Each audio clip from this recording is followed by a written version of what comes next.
owó tẹ ọmọ yahoo yahoo kan orí ọ̀rẹ́bìnrin rẹ̀ ni wọ́n kà mọ́ ọn lọ́wọ́.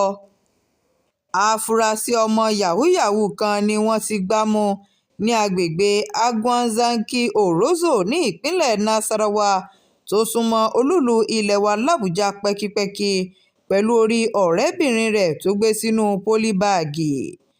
Gẹ́gẹ́ bí ìròyìn tó tẹ iléeṣẹ́ atótó arére lọ́wọ́, àfúrásì ọ̀hún ni àwọn ẹ̀ṣọ́ aláàbò dọdẹ rẹ̀ dé ilé àkọ́kù kan ní agbègbè ọ̀hún. Nígbà tí wọ́n fi ọ̀rọ̀ wá a lẹ́nu wò ni ó jẹ́wọ́ wípé lóòótọ́ ni òun ṣẹ́ ẹ̀ṣẹ̀ ọ̀hún àti wípé ìyókù ara arábìnrin ọ̀hún wà ní ilégbèé òun.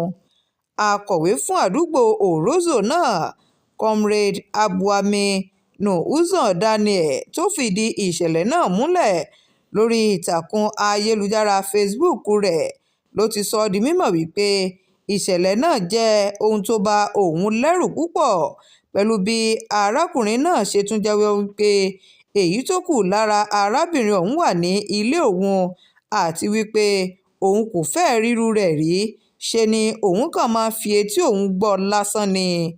Shakirat Arowolo Nurudeen ló ń jábọ̀ ìròyìn fún iléeṣẹ́ atótó arére online TV. Ẹ ṣé púpọ̀ bẹ́ẹ̀ ṣe ń